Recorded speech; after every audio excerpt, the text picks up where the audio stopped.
नमस्कार. मी भाऊ तोरसेकर. तुम्ही बघत आहात प्रतिपक्ष.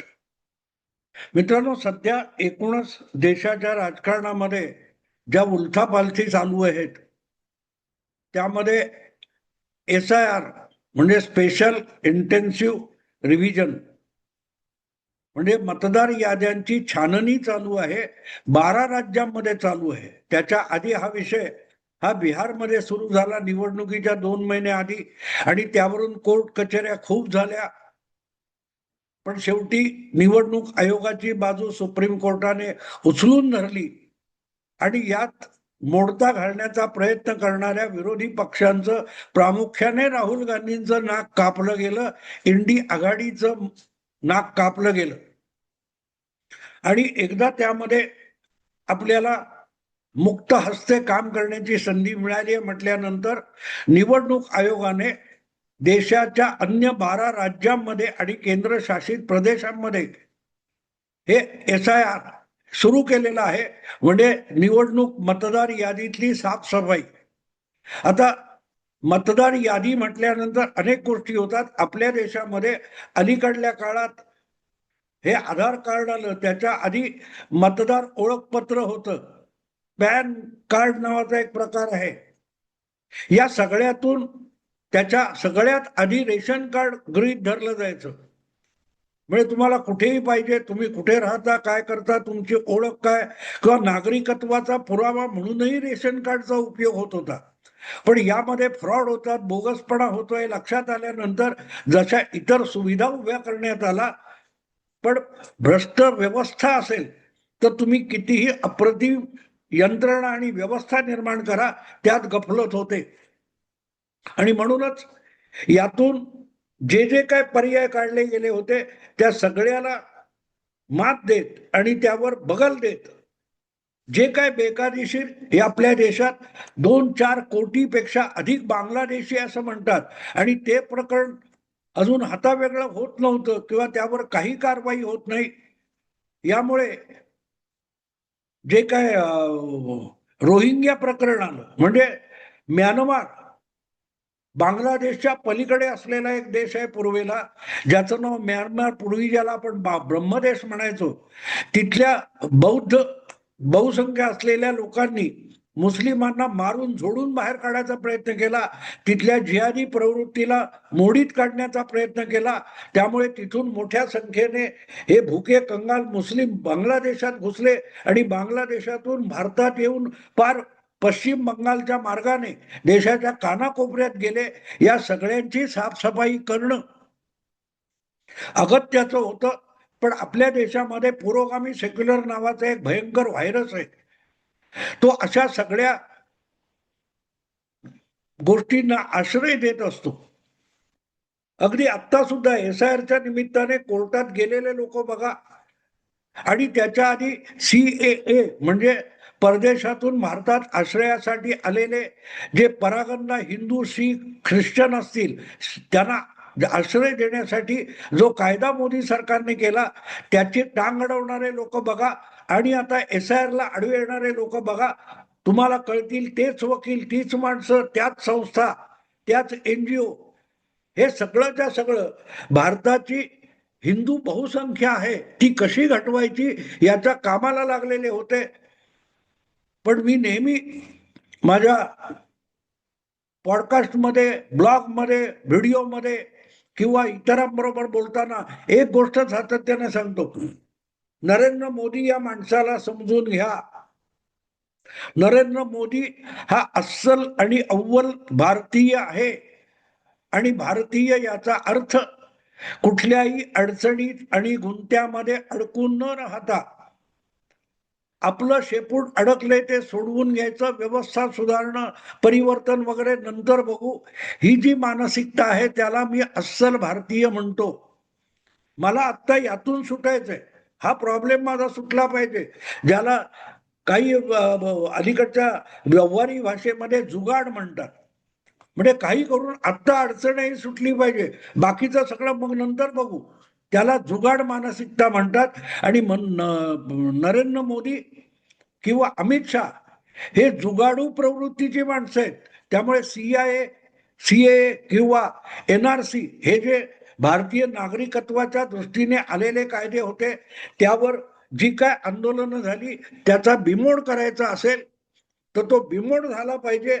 भले कायद्याची व्याख्या काय आहे याच्याशी कर्तव्य नाही, कायदा प्रस्थापित होतो की नाही हे सोडून द्या, पण जो हेतू आहे की जे परदेशातून आलेले, आश्रयाला आलेले, परागंदा होऊन आलेले हिंदू, शीख, जैन, ख्रिश्चन जे मूळ भारतीय वंशाचे आहेत त्यांना आश्रय देणं, पण त्यामध्ये मुस्लिमांचा समावेश नव्हता म्हणून तमाशा करण्यात आला.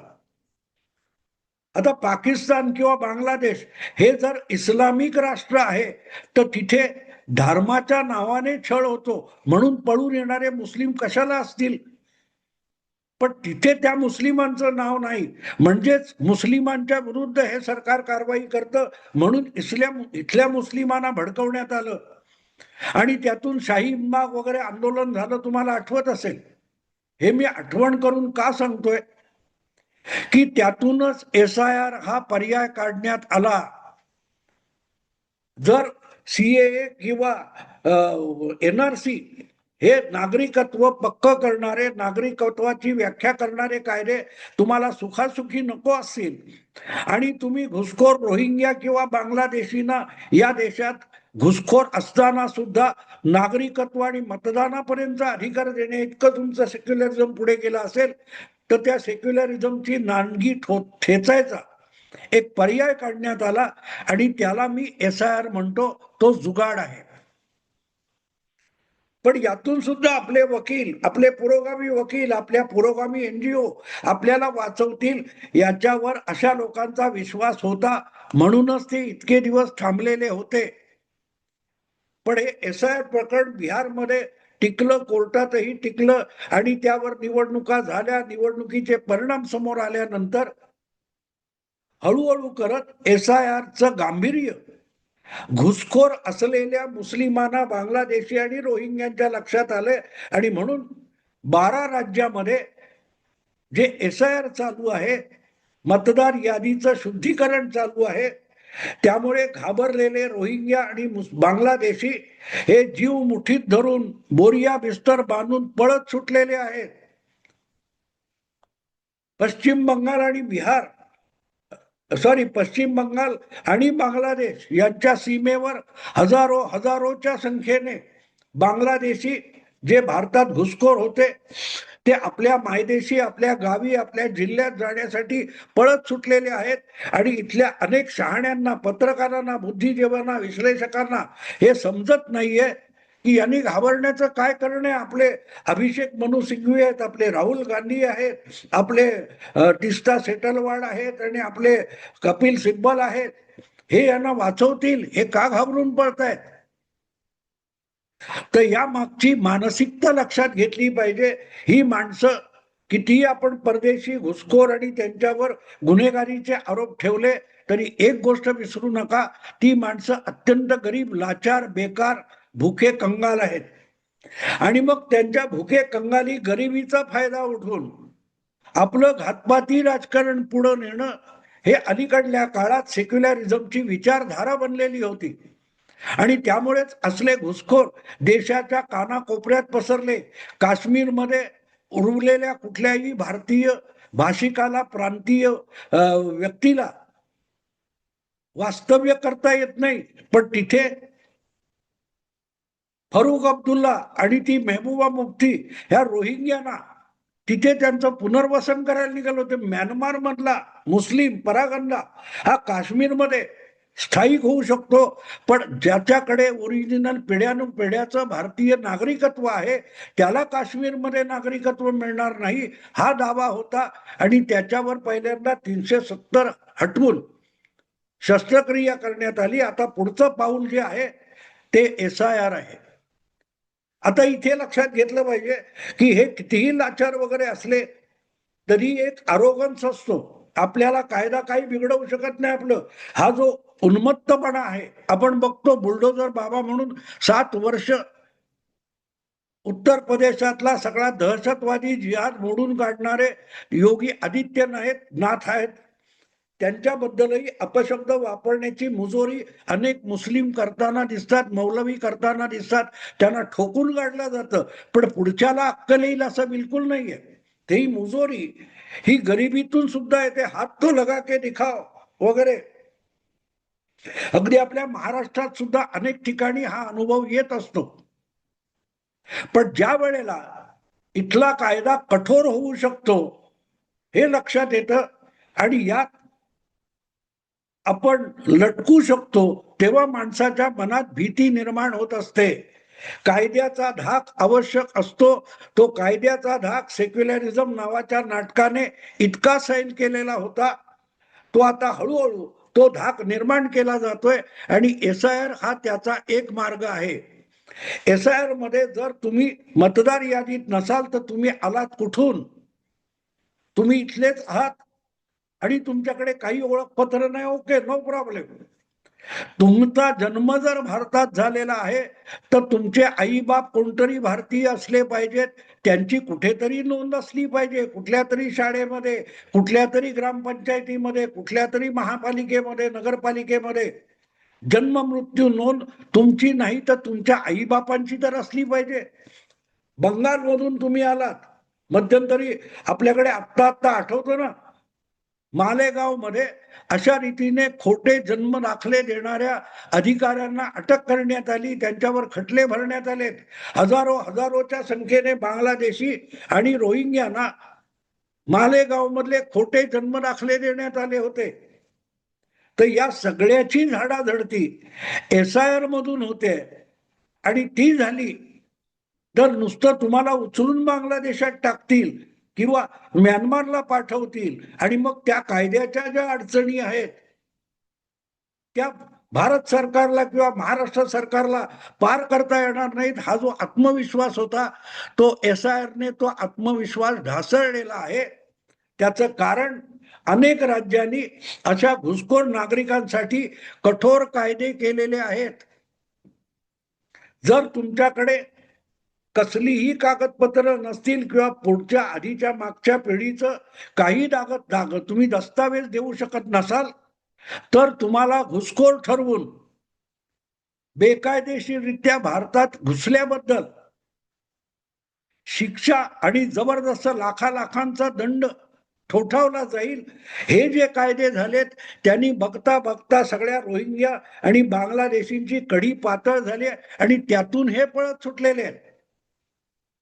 यांचा वापर कसा होतो हा एक स्वतंत्र व्हिडिओचा विषय आहे. मला त्यांच्याविषयी, त्यांच्या गरिबीविषयी, हाल अपेष्टाविषयी संपूर्ण सहानुभूती आहे.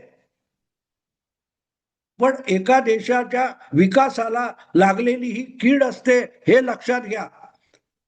आज आपण युरोपातले अनेक देश बघितले तर त्यांना सिरिया किंवा इराक इकडून जे परागंदा झालेले लोक किंवा पळून गेलेले लोक जर्मनी, फ्रान्स, ब्रिटन किंवा आणखीन कुठे कुठे गेले, त्यांनी आज तिथे जो धुमाकूळ घातलेला आहे. त्यामुळे या सगळ्या पुढारलेल्या श्रीमंत युरोप देशातले अनेक सुखवस्तू लोक आपली जन्मभूमी सोडून पळायला लागलेत.